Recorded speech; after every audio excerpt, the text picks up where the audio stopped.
One of the biggest things you should understand when seeking out financial freedom is taxes. If I was to earn $1 million, I would be taxed over $450,000. That's almost half of what I earned. So much for being a millionaire. So then why is it that the most wealthiest people pay little to no taxes? We've heard that Trump doesn't pay taxes. And one of the biggest corporations, Amazon, $1 trillion business, pays little to no taxes. It's because they know all about taxes and how to utilize them to their best advantage. If you're looking to build and maintain wealth for your future, you must understand how taxes work. So this really got me curious. What did these guys do differently? Why can you and I learn to pay as little taxes as possible legally? So if this sounds good to you, give this video a thumbs up and subscribe to my channel. I do post weekly about personal finance and investing. A disclaimer, I am not a tax professional or a CPA. My advice is solely for entertainment purposes and from my own research. So please be sure to do your own research. With that said, let's get started. In this video, I'm going to be going over ways you can reduce your taxable income and pay less taxes. Now, I'm sure everyone knows the basics for saving your money into retirement accounts so that they can grow tax-free and other benefits with retirement accounts.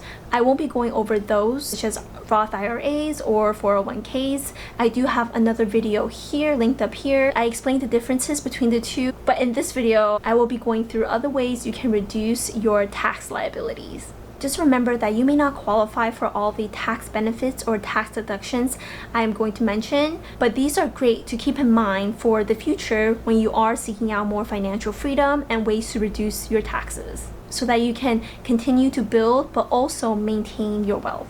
Whether you are self-employed or work for an employer, these different tax benefits and loopholes can be used for both someone who is self-employed or for someone who has an employer. First, let's get into the benefits of being self-employed. Prior to 2017, being self-employed actually meant that you had to pay more taxes. Any person who is a sole proprietor, a freelancer, or work for themselves have to carry the full burden of paying their full Social Security and Medicare. So when you're an employee, you share this cost with your employer. So they basically pay half of those taxes for you. But as self-employed, you have to pay those taxes all by yourself. This would mean 15.3% taxes that you have to pay additionally, which is considered the self-employment tax.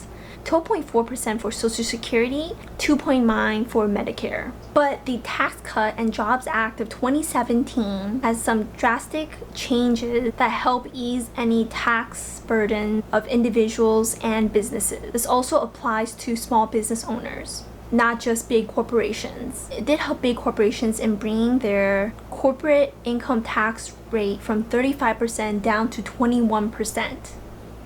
And for small businesses like sole proprietors, partnerships, and S corporations, they are not subject to the corporate income tax that the big corporations are subject to. For small business owners that earn up to $157,500 or jointly earning $315,000 can deduct 20% of their qualified business income. This 20% deduction could lower someone who is in the 37% tax bracket down to 29.6%. One of the major advantages with being a business owner is that a business owner can use their business losses to offset taxable income from other sources. They can deduct up to $250,000 for single filers, $500,000 for joint filers. Now, this is a great advantage for business owners and a great way to write off more taxes so that you can take more money home.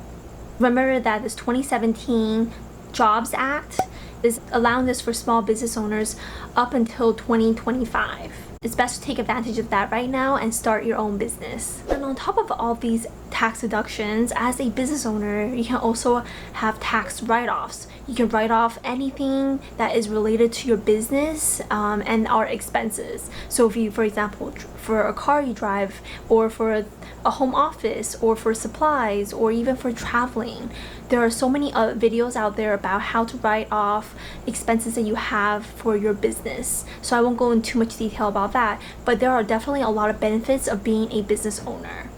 If you're liking this video so far, be sure to give this video a thumbs up. Leave a comment below if you've tried to pay less taxes and how did you do it. The next few tax benefits and deductions are people who are both self-employed and not self-employed. The biggest way to pay less taxes is to own property. You can actually get deductions for your mortgage interest. So let's say you own a property that has a mortgage of $500,000. Now, if you pay a 3% mortgage interest on $500,000 mortgage, that is $15,000 in mortgage interest every year. Now you can actually write that off if you itemize your deductions, which can then lower your taxable income. If you make $100,000 a year, you can actually take away $15,000 and you'll be taxed on the other $85,000.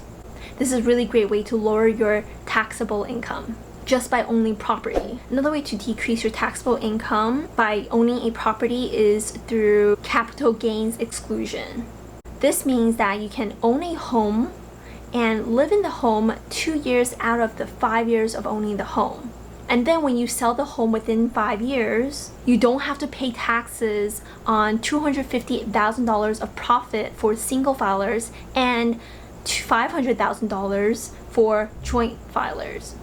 So if I bought a home for $100,000 and I decide to live in that home for 2 years, then I rent it out for the remaining 3 years before I sell the house. Let's say by the 5th year, the property went up to $150,000 and I do sell the house, the $50,000 will not be taxed. Now, you can't do this with anything else. You can't do this with stocks or bonds or any other investments. You will always be charged a long-term capital gains tax, which could range anywhere between 15 to 20%, plus any state tax on top of that. Through this method, you could be saving anywhere between 15 to 20% of your profits. And a lot of people can do this over and over again and to reduce their taxes while increasing their net worth. Another way to use property is something called a HELOC, which is a home equity line of credit. Now, I won't go into too much detail. It's basically using your home as collateral to loan yourself more money to make other purchases or do fixtures on your house. Think of them like credit cards. You can charge things on your house and then you make payments to pay off your HELOC. And then none of the money that you take out are taxed. So you can use them tax-free. And if you don't feel comfortable taking a HELOC loan out, you could also do a cash out refinance on your property. You can get access to all the money that you made tax-free. So if your property goes up in value, you can do a refinance and then take out the excess money as profits without being taxed on it. And the reason you can do this is you haven't sold a house. This is considered unrealized gains. I'm starting to see a theme here, which is that owning a property adds a lot of tax benefits for you and can also generate rental income.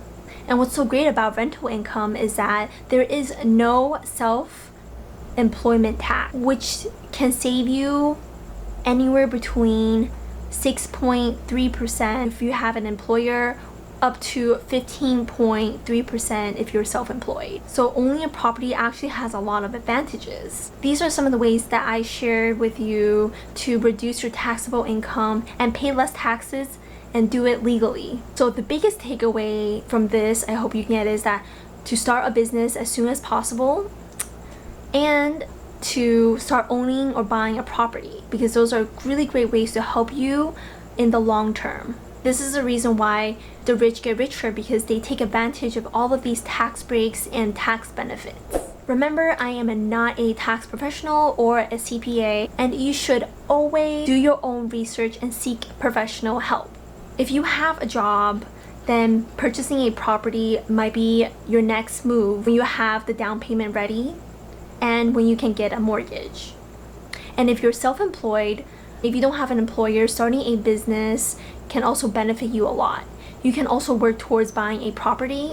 I hope this made you more aware about the different opportunities there are to take advantage of the tax breaks that are legal. If you enjoyed this video, please give me a thumbs up and be sure to subscribe to my channel and turn on that notification bell, because I do post about personal finance and investing every week.